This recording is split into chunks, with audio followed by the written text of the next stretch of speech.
اس کے ساتھ ساتھ ظاہر ہے جہاں پہ ہم نے بڑی محنت کر کے صوبوں نے بھی کام کیا، وفاق نے صوبوں کی مدد کی اور ہم نے آکسیجن بیڈز کا، ہسپتالوں کی کیپیسٹی کا اضافہ کیا تھا، تو الحمدللہ اس کے باوجود کہ یہ اتنا زیادہ اضافہ ہو گیا ہے ابھی تک جو ہے وہ ہینڈل کیا جا سک رہا ہے. لیکن اس وقت صورتحال یہ ہے کہ کئی شہر ایسے ہیں جہاں پہ جو وینٹیلیٹرز ہیں، جو سب سے اس کی اہم مشین ہوتی ہے، اس کا استعمال جو ہے وہ 80% سے بھی زیادہ ہو گیا. یعنی اگر 100 وینٹیلیٹر اس شہر کے اندر موجود ہیں تو 80 سے زیادہ اس وقت جو ہے وہ استعمال میں لائے جا چکے ہیں. ایک تو یہ بہت خطرناک صورتحال پیدا ہو گئی ہے، اور دوسری جو ہے جو آکسیجن جو پروڈیوس کی جاتی ہے ملک کے اندر، جو آکسیجن بنائی جاتی ہے وہ بھی ایک لاتعداد نہیں ہے آپ کے پاس گنجائش، اور ہم اس وقت جو پوری ملک کی ہماری کیپیسٹی ہے اس کے 90% سے زیادہ جا چکے ہیں. ایک بالکل خطرناک حد تک ہماری آکسیجن کی سپلائی چین جو ہے وہ بھی ہمیں بڑھتی ہوئی نظر آئی ہے، اور اسی کے ساتھ ساتھ ہمیں جو ہسپتالوں کے اندر صورتحال ہے، اور ظاہر ہے ڈاکٹر حضرات اس کو اور بہتر بتا سکتے ہیں. ساتھ کے ساتھ میں تھوڑا سا آپ کو یہ بھی بتاتا جاؤں کہ خطے کے اندر ہو کیا رہا ہے اس وقت. یہ صرف پاکستان کے اندر نہیں ہے، بلکہ پاکستان میں تو بڑے جیسے ہم نے کہا کہ ہم نے فیصلے کیے، بنائی، انتظامیہ نے بھی محنت کی، مکمل طور پہ کامیاب نہیں ہو رہے، لیکن محنت کی اس کی وجہ سے وبا کے پھیلاؤ میں جو اضافہ ہو رہا تھا اس کو قدرے کچھ حد تک ہم نے کنٹرول کیا ہے. لیکن آپ کے خطے کے اندر اس وقت ہو کیا رہا ہے؟ ایران جو آج سے صرف 2 ماہ پہلے کے میں آپ کو نمبر بتاؤں گا، ایران 7,900 روزانہ کے کیس ہو رہے تھے، کل 25,000 سے زیادہ کرونا کے کیس ہوئے ہیں ایران کے اندر. اور وہ ایران جہاں پہ 2 مہینے پہلے 68 اموات ہوئی تھیں ایک دن کے اندر کرونا کی وجہ سے، کل وہ 395 تک پہنچ گیا نمبر، اور یہ تیزی سے بڑھ رہا ہے. یہ ہمارے مغرب کی صورتحال ہے. ہم اپنے مشرق کی طرف دیکھیں، بھارت تو وہاں اس سے بھی زیادہ خطرناک صورتحال ہے. بھارت میں آج سے تقریباً وہی 2 ماہ پہلے جو ہے وہ دن میں 14,000 کیس ہو رہے تھے. کل جو ہے وہ 3.25 لاکھ کیس سے زیادہ بھارت کے اندر رپورٹ کیے گئے ہیں. 3.25 لاکھ کیس ایک دن کے اندر. اور بھارت جہاں پہ 90 لوگوں کی اموات ہو رہی تھی، پاکستان میں اس دن 20 فروری کو 36 لوگوں کی اموات ہوئی تھی، اور کل جو ہے وہ 137 تک پہنچ گیا ہے نمبر. بھارت میں 90 تھے لوگ جن کی کرونا کی وجہ سے موت واقع ہوئی تھی، اور کل وہ نمبر 1761 تھا. 1,761 لوگ جو ہیں، یہ پرسوں کا نمبر ہے. کل کا نمبر جو ہے، جو میری اطلاعات ہیں اس کے مطابق، یہ 2,000 سے بھی تجاوز کر چکا ہے. سو ایک پورے خطے کے اندر بہت ہی خطرناک لہر آئی ہوئی ہے.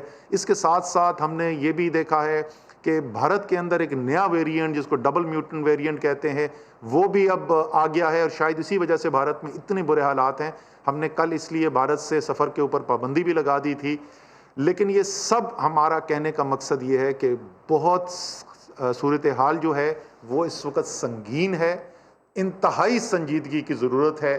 میں پاکستان کی عوام کے ساتھ ان کو، آپ کو بھی اپیل کر رہا ہوں، اپنی حفاظت کریں. ابھی تو ہم جیسے لوگوں سے سن رہے ہیں، لوگوں کے اپنے گھروں کے اندر ان کو نظر آ رہا ہے کہ اس مرض سے کیا تباہی پھیل رہی ہے. اپنا بھی خیال کریں، اپنے گھر والوں کا بھی خیال کریں. اپنے آپ کو بتائیں کہ اس وقت اسد عمر میڈیا سے گفتگو کر رہے ہیں، جس میں کرونا کی بگڑتی ہوئی صورتحال کے حوالے سے انہوں نے گفتگو کی. انہوں نے کہا کہ آکسیجن ڈیپینڈنٹ پیشنٹس کی تعداد 4,000 سے تجاوز کر گئی ہے. جب سے یہ وبا آئی ہے، یہ ہفتہ جو گزر رہا ہے، اس میں ہلاک ہونے والوں کی تعداد سب سے زیادہ ہو گئی ہے. خیرپور سے افسوسناک خبر شامل کریں. حسین آباد کے قریب مسافر کوچ اور وین میں تصادم ہوا ہے. حادثے میں 12 افراد جاں بحق ہو گئے ہیں، جبکہ 40 زخمی بھی ہوئے ہیں. پولیس کے مطابق لاشوں اور زخمیوں کو سول اسپتال منتقل کیا جا رہا ہے. افسوسناک خبر آ رہی ہے، تصادم ہوا ہے مسافر کوچ اور وین میں. حادثے میں 12 افراد جاں بحق بھی ہو گئے ہیں. اس کے ساتھ ساتھ پولیس کے مطابق یہ بتایا جا رہا ہے کہ 40 افراد زخمی بھی ہوئے ہیں، جبکہ لاشوں اور زخمیوں کو سول اسپتال منتقل کیا جا رہا ہے. ایک بریک کے بعد حاضر ہوں گے ہیڈ لائنز کے ساتھ. دیکھتے رہیے سما.